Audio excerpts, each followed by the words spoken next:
교과서에 충실한 교과토이 여디디아의 교충교토 시간입니다. 오늘은 제4과 나라 첫 번째 시간으로 우리 하나님 말씀을 함께 연구하겠습니다.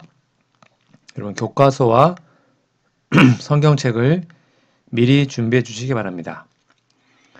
연구 범위입니다.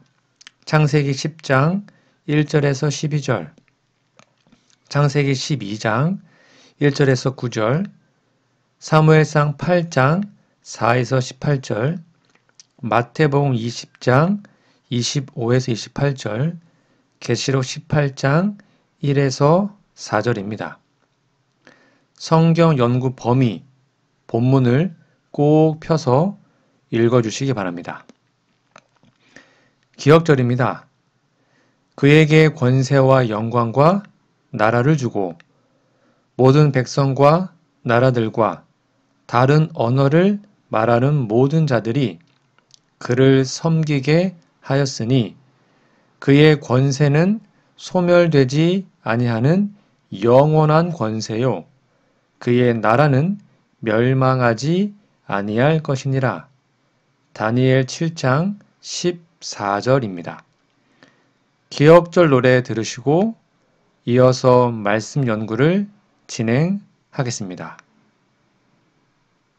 이기 4과 그에게 권세와 영광과 나라를 주고 모든 백성과 나라들과 다른 언어를 말하는 모든 자들이 그를 섬기게 하였으니 그의 권세는 소멸되지 아니하는 영원한 권세요 그의 나라는 멸망하지 아니할 것이니라. 다니엘 7장 14절.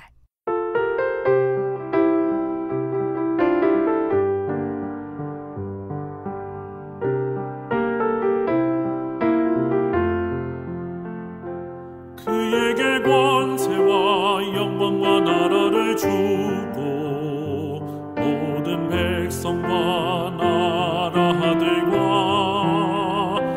다른 언어를 말하는 모든 자들이 그를 섬기게 하였으니 그의 권세는 소멸되지 아니하는 영원한 권세요 그의 나라는 멸망하지 아니할 것이니라. 다니엘 7장 14절.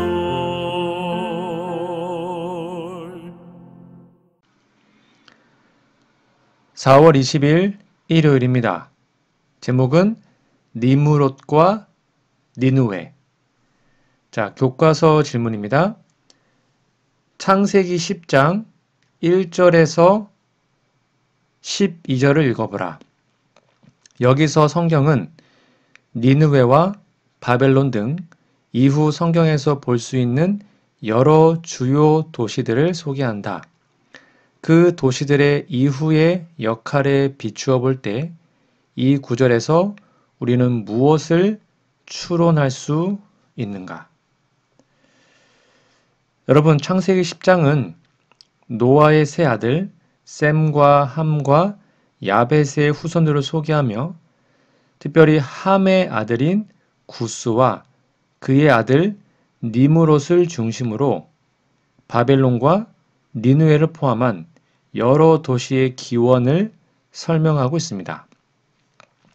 이 본문은 흔히 민족들의 족보로 불리며 인류가 노아 이후에 어떻게 퍼져나가는지를 보여주는 중요한 성경장입니다. 자, 본문 요약과 관찰을 좀 볼게요. 첫 번째, 함의 후손 가운데 구스의 아들인 니므롯이 등장하는데요. 자, 성경을 볼게요. 10장 8절에 보면 창세기 성경 세상에서 첫 용사로 소개되고요. 10장 9절은 여호와 앞에서 용감한 사냥꾼으로 불립니다. 이어지는 9절은 그가 세운 바벨, 에렉, 아갓, 갈레 등의 도시가 신할 땅, 즉 바벨론 지역이 있었음을 밝혀주고 있습니다. 10장 10절입니다. 그리고 또 니므롯은 아시리아로 가서 니느웨와 여러 성읍들을 세웠다고 기록되어 있습니다. 10장 11절에서 12절입니다.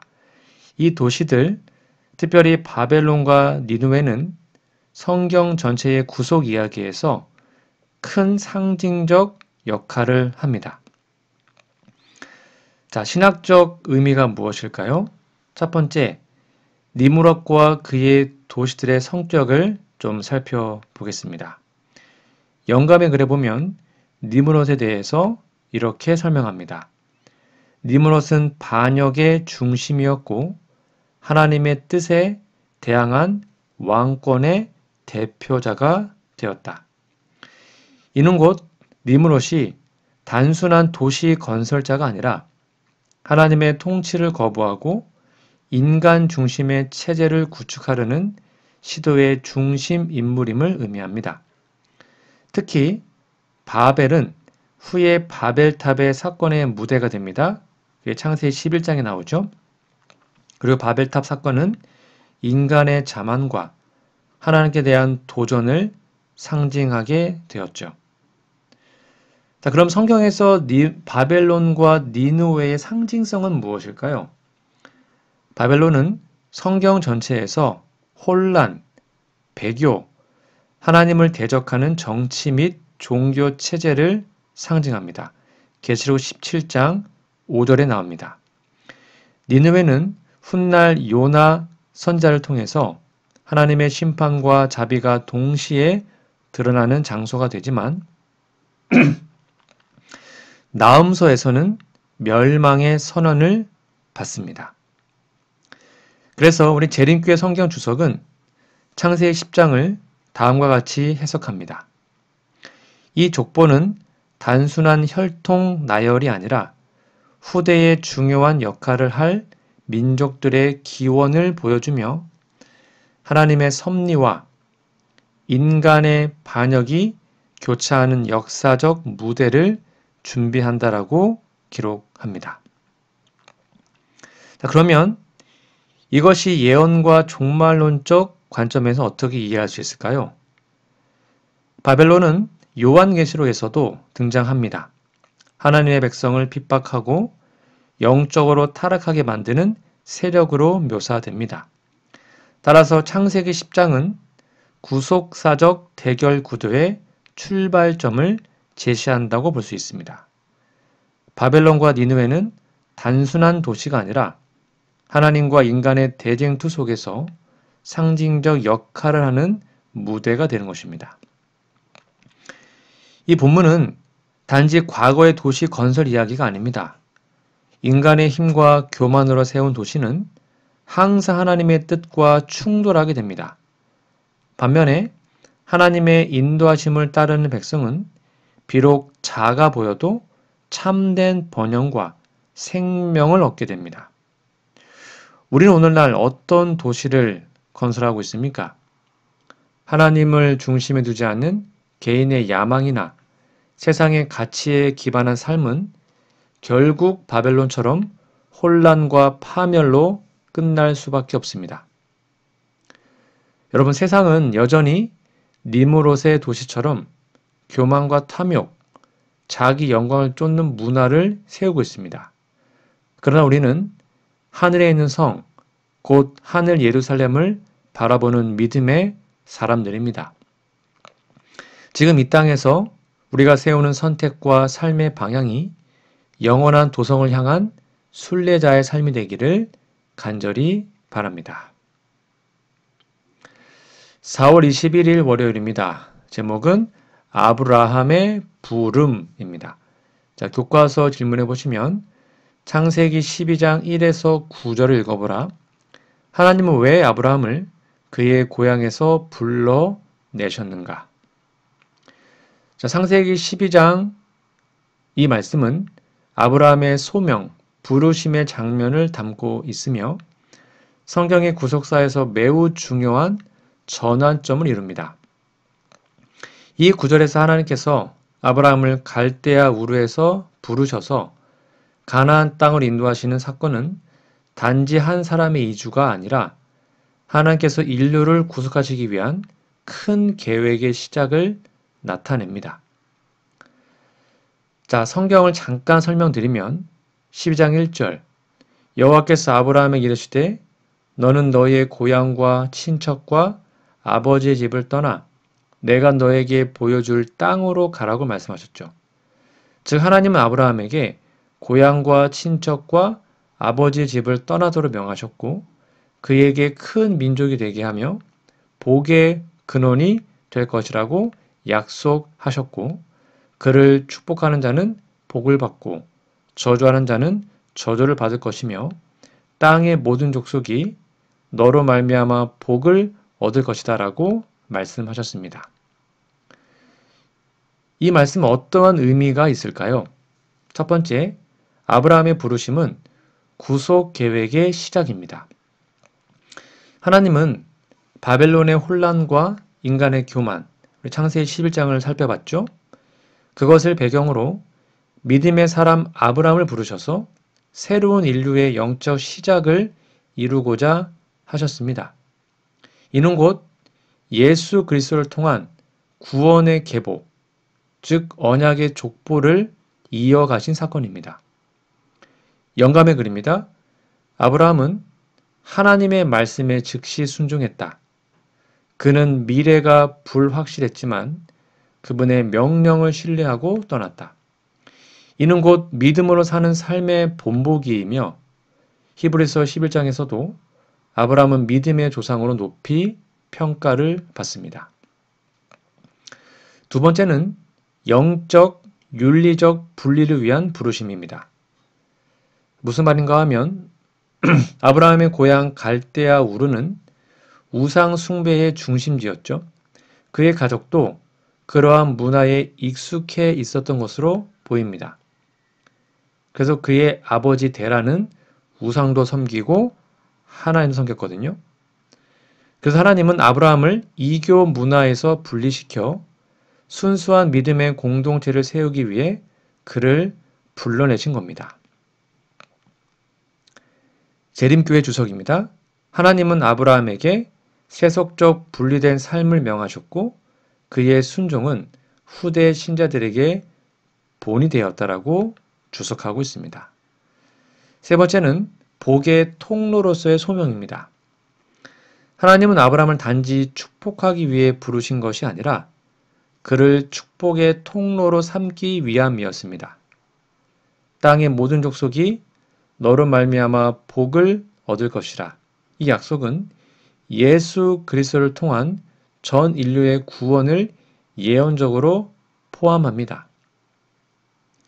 그래서 갈라디아서 3장 8절은 이 말씀을 복음의 약속으로 해석하며 아브라함에게 미리 복음을 전한 것이라고 말하고 있죠. 하나님은 오늘날에도 여전히 우리를 부르십니다.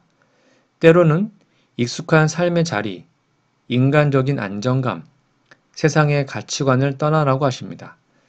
그것은 단지 이동하라는 부르심이 아니라 믿음의 여정을 시작하라는 초청입니다. 아브라함은 그 부르심에 즉시 순종했고 그 순종은 수많은 세대에 영향을 끼쳤습니다. 여러분, 하나님은 오늘도 우리 각자에게 말씀하십니다. 너는 너의 삶의 자리에서 일어나 내가 너에게 보여줄 길을 따라 믿음으로 걸어가라.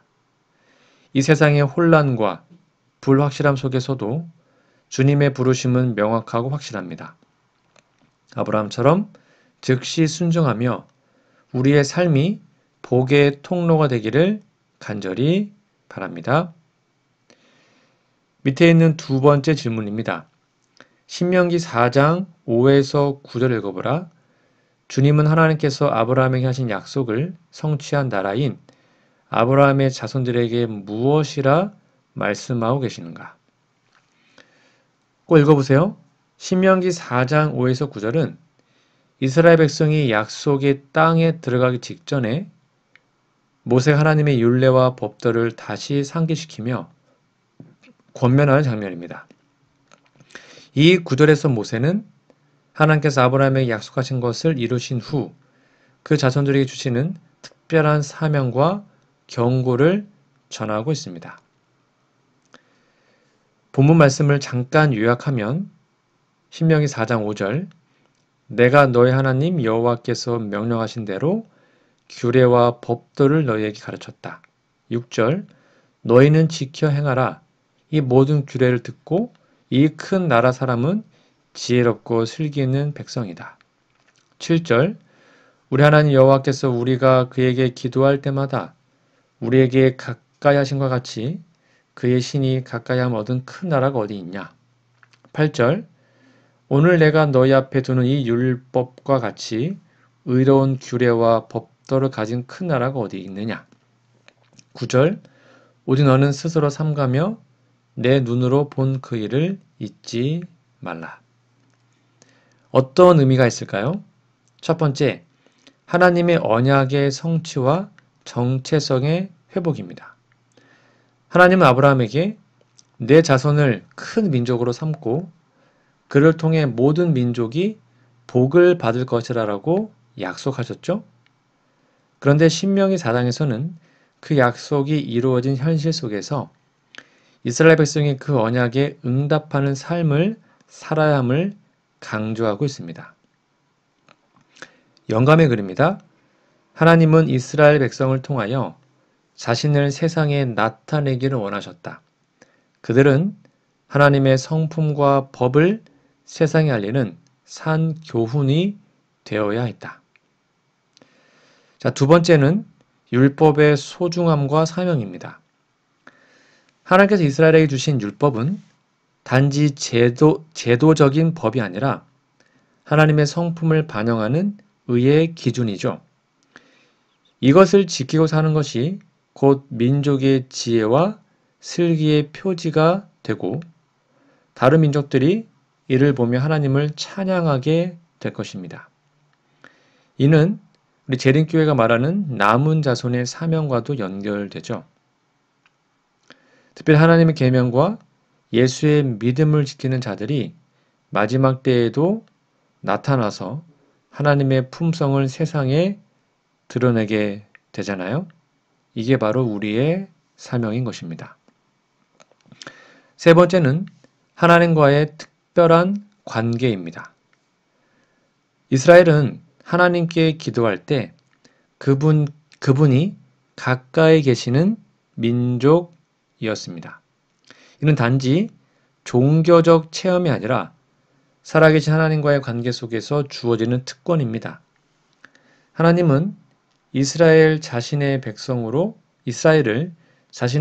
삼고 자신과 가장 가까운 관계로 인도하셨습니다. 네 번째는 기억하고 잊지 말고 전하라라는 것입니다. 모세의 백성들에게 과거의 하나님의 역사를 잊지 말고 마음에 간직하며 자녀들에게 부지런히 가르치고 전하라고 강조합니다. 이는 단지 역사적 회상이 아니라 영적인 정체성과 사명의 지속적인 갱신을 의미하고 있어요. 여러분, 오늘날 우리도 아브라함의 영적 자손입니다. 하나님의 율례와 법도를 맡은 백성이죠. 하나님은 우리에게 복의 통로가 되라고 부르셨고요. 세상 속에서 하나님의 의와 지혜를 나타내는 삶을 살기 원하십니다. 이 말씀은 단지 지식을 쌓아라라는 명령이 아닙니다. 하나님의 말씀을 기억하고 삶으로 실천하며 자녀에게 가르치고 세상에 드러내는 사명으로 주어진 것입니다. 여러분, 하나님은 우리에게 특별한 축복을 주셨습니다. 말씀도 주셨고 구속의 계획을 알게 하셨으며 하나님의 계명과 예수의 믿음을 지킬 수 있는 은혜를 주셨습니다. 이제 우리에게 필요한 것은 그 말씀을 지켜 행하며 세상에 하나님의 빛을 비추는 삶을 사는 것입니다. 오늘도 그분의 계명의 말씀을 마음에 새기고 세상의 어둠 가운데 빛으로 살아가는 우리 모두가 되기를 간절히 바랍니다. 4월 22일 화요일입니다. 제목은 너희가 구한 대로 주었으니.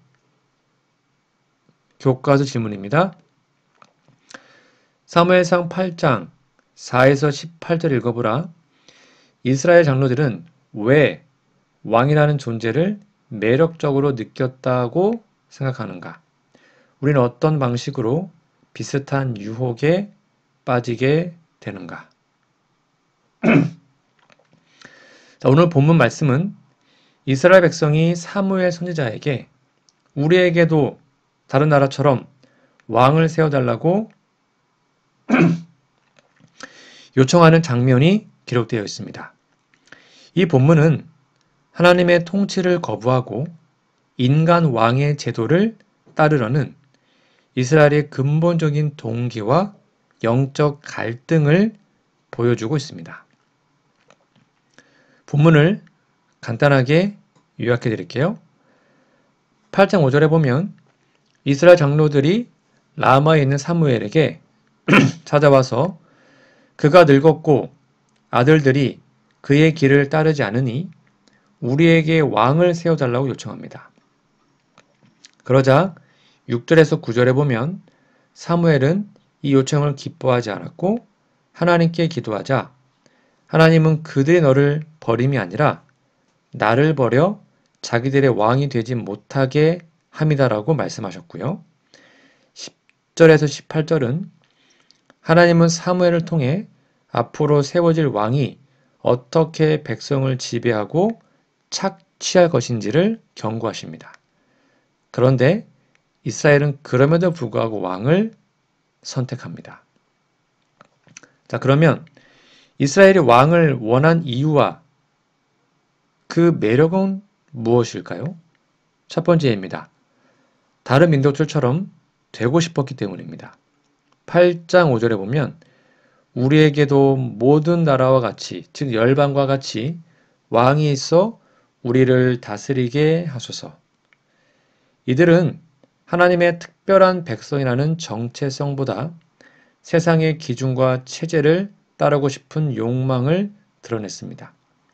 이는 정체성의 혼란이며 믿음의 공동체가 세속화될 수 있는 위험을 보여주죠. 두 번째는 안정감과 가시적 권력에 대한 갈망입니다. 하나님은 보이지 않으시지만 왕은 눈에 보이는 리더입니다. 위기의 순간에 가시적인 지도자와 군사력을 통해 안전을 얻고자 한 것입니다. 이러한 심리는 신앙보다 체제와 인간 지도자에게 의지하려는 경향으로 이어집니다. 세 번째는 사무엘의 아들들의 부패 때문이죠. 사무엘 아들들이 이익을 따라 뇌물을 받고 판결을 굽게 합니다. 이스라엘 백성은 타락한 지도력에 대한 불신으로 새로운 체제를 요구한 겁니다. 그러나 그들의 해법은 하나님의 방식이 아닌 세상의 방식이었어요. 영감의 글입니다. 그들은 하나님의 특별한 보호보다 인간의 제도와 왕권에 더 신뢰를 두었다. 이스라엘이 왕을 요구한 것은 그들이 하나님의 직접적인 통치를 거부한 것이었다. 즉, 영감의 글은 이 사건을 단순한 정치적 요구가 아닌 영적 배도의 행위로 보며 백성이 하나님의 인도보다 세속적인 안정을 택한 것이라고 설명하고 있습니다. 오늘날 우리의 삶에 어떻게 이 말씀을 적용할 수 있을까요? 우리도 똑같은 유혹에 빠지기 쉽거든요. 첫 번째는 세상과 같아지고 싶은 유혹입니다. 교회가 세상 조직처럼 운영되기를 바라고 하나님의 방식보다 세상의 기준, 성공, 인기, 돈을 따르려고 합니다. 그리고 보이는 것에 대한 지나친 의존입니다. 하나님께 믿음으로 의지하기보다는 인간적인 해결책, 권력, 제도 또는 정치 지도자에게 희망을 주는 모습이 반복됩니다. 세 번째는 하나님의 직접적인 통치에 대한 불신입니다. 하나님이 늦게 응답하시거나 뜻이 잘 보이지 않을 때 우리는 자신의 방법으로 길을 개척하려는 유혹을 받죠. 하나님은 이스라엘의 요구를 허락하셨지만 그들의 선택이 슬픈 결과를 낳을 거라고 경고하셨습니다. 이것은 우리에게도 자유의지로 인한 책임이 따름을 알려줍니다. 세상이 아무리 매력적으로 보이더라도 하나님의 통치 아래에 있는 삶이 가장 안전하고 복된 길임을 잊지 말아야 합니다. 여러분, 우리는 누구를 왕으로 모시고 있습니까? 세상의 체제와 사람의 힘이 아닌 하나님을 우리의 참된 왕으로 모시고 그분의 말씀을 따르는 백성이 되어야 합니다. 오늘도 하나님께서 우리의 왕 되심을 고백하며 눈에 보이지 않지만 가장 신실한 통치자인 주님의 인도하심을 따라 신뢰하는 삶을 선택하시기 바랍니다. 하늘의 왕국은 이미 시작되었고 그 나라의 백성으로 충성되어 살아가기를 간절히 바랍니다. 4월 23일 수요일입니다. 제목은 이방인의 집권자. 자, 교과서 질문입니다. 마태복음 20장 25에서 28절을 읽어보라. 예수님은 제자들에게 교회의 사역을 세울 때 어떤 오류를 피하라고 경고했는가? 자, 오늘 본문 말씀은 예수님께서 제자들에게 참된 제자도와 리더십이 무엇인지 가르치신 중요한 말씀입니다. 이 말씀은 세상의 권력 구조를 본받아 교회의 사역을 세우려는 유혹에 대한 강력한 경고인데요. 본문 말씀을 간단하게 요약해 드릴게요. 25절 예수께서 제자들을 불러다가 이르시되 이방인의 집권자들이 그들을 주관하고 그 고관들이 그들에게 권세를 부린 줄을 너희가 알거니와 26절 너희 중에는 그렇지 않아야 하리니 너희 중에 누구든지 크고자 하는 자는 너희를 섬기는 자가 되고 27절 너희 중에 누구든지 으뜸이 되고자 하는 자는 너희의 종이 되어야 하리라. 28절 인자가 온 것은 섬김을 받으려 함이 아니라 도리어 섬기려 하고 자기 목숨을 많은 사람의 대속물로 주려 함이라. 자, 그러면 예수님의 경고, 즉 우리는 어떤 오류를 피해야 할까요? 첫 번째, 세속적 권력 구조를 교회 안에 들여오려는 오류입니다. 예수님은 이방인의 통치 방식, 즉 사람들을 지배하고 억압하고 명령하고 권위를 휘두르는 방식이 교회 안에서는 절대로 적용되어서는 안 된다라고 말씀하십니다. 이는 교회가 세상의 권력 시스템을 모방할 때 빠지는 대표적인 오류인 것입니다. 영감의 글입니다. 하나님의 교회에서 진정한 위대함은 높은 지위나 외적인 권세에 있지 않다. 오히려 진실하고 겸손한 봉사의 정신에 있다. 자, 두 번째는 리더십을 명예나 지위의 상징으로 여기는 오류입니다. 예수님은 제자들이 누가 더 큰 자인가를 놓고 다투는 것을 보시며 리더십은 자기 과시가 아니라 자기 희생과 봉사임을 강조하셨습니다. 우리 재림교회 성경 주석입니다. 예수님의 제자들은 종종 세속적 개념의 왕국과 권력에 사로잡혀 있었다. 그러나 예수님은 하나님의 나라에서는 섬김이 곧 위대함임을 분명히 말씀하셨다. 세 번째는 교회 사역을 인간의 야망으로 구축하려는 오류입니다. 교회는 단순한 조직이 아니라 그리스도의 몸이며 하늘나라의 원칙으로 세워져야 합니다. 세속적 성공, 권위, 영향력을 추구하는 것은 하나님의 뜻과 정면으로 배치됩니다. 자, 그러면 교회의 사역에 주신 참된 원칙은 정리하면 뭘까요? 맞습니다. 섬기는 자가 되라는 거죠. 이것이 예수님의 명령입니다. 교회 안에서 직분은 높아지는 수단이 아니라 더 깊은 헌신과 희생의 자리입니다. 그리고 또 뭐가 되는 겁니까? 종이 되라는 거죠.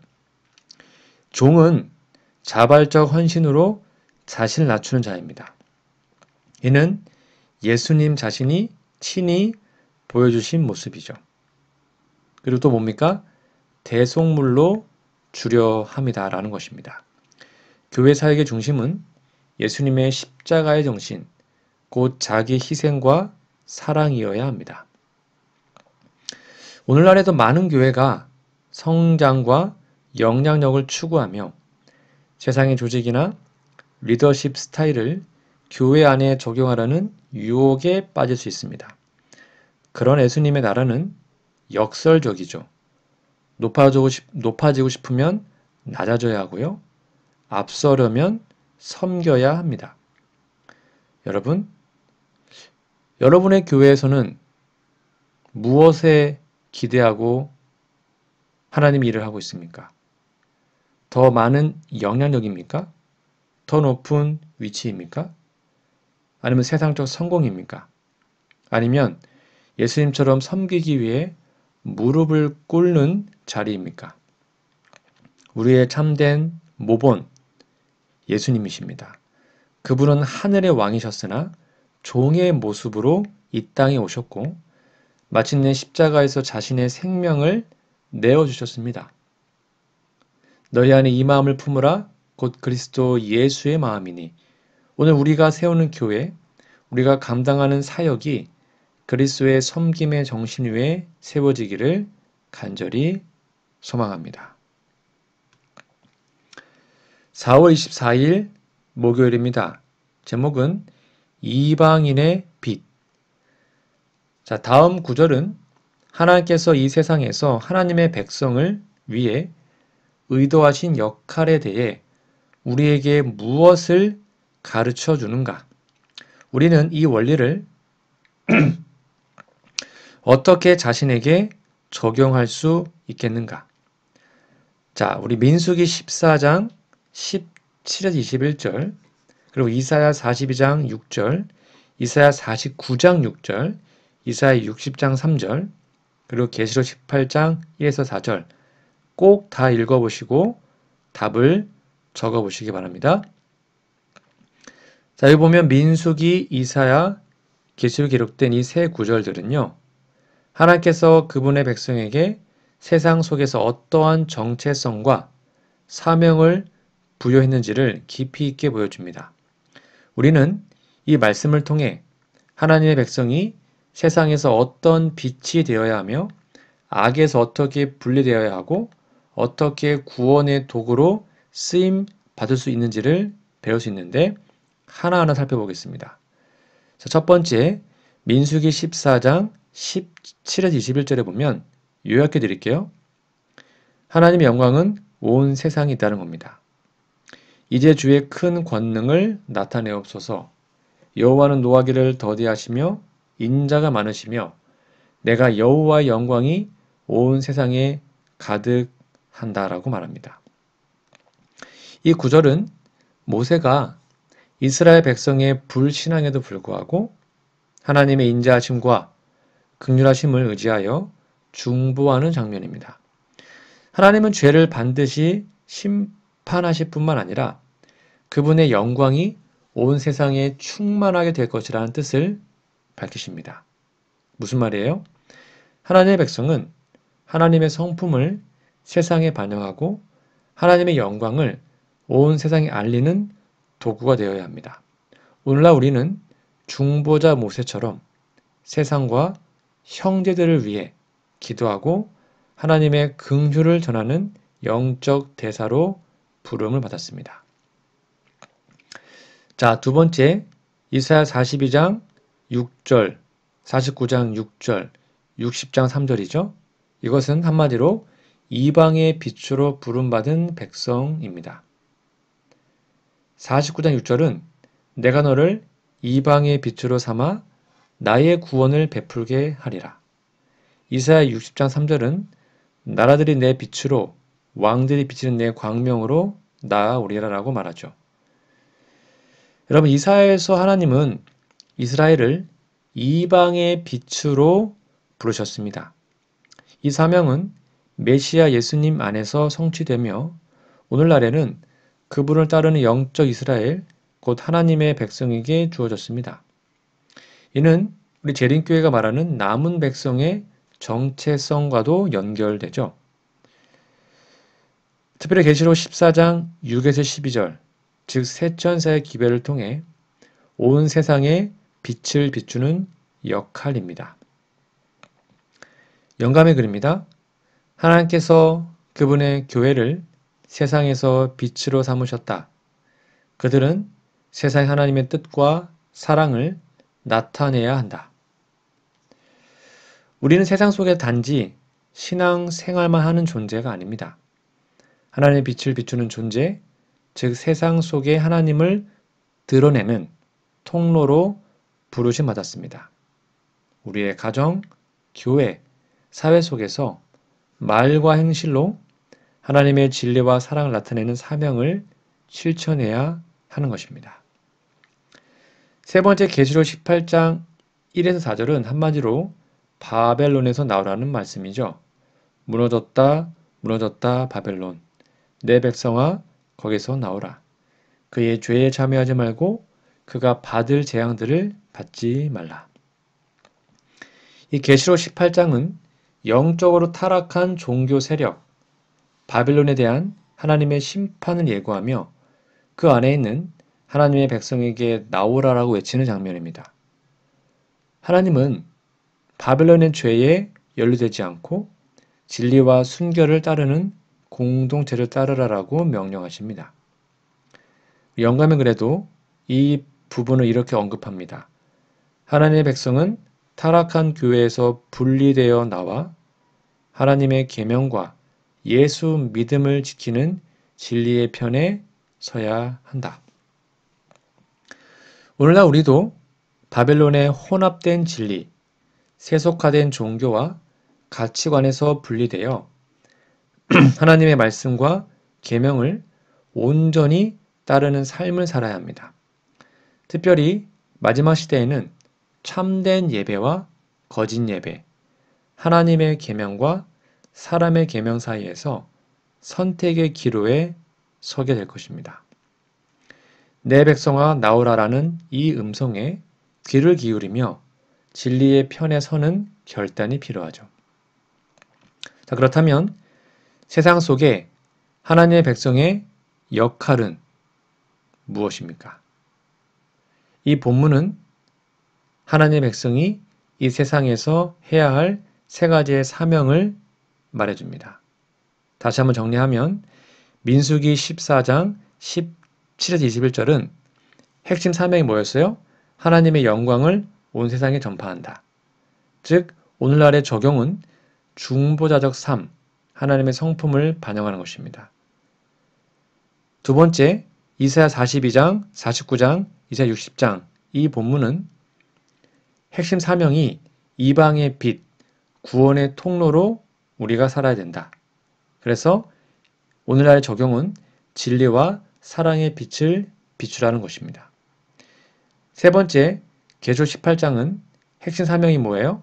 바벨론에서 분리되라는 겁니다. 오늘날 적용은 진리와 순교를 위한 결단이죠. 여러분, 세상은 어둡고 혼돈, 바벨론의 혼합된 진리로 가득 차 있습니다. 그러나 하나님께서는 여전히 이 세상 속에서 그분의 빛을 비출 자들, 진리 가운데로 부르실 자들, 그리고 그분의 영광을 반영할 자들을 찾고 계십니다.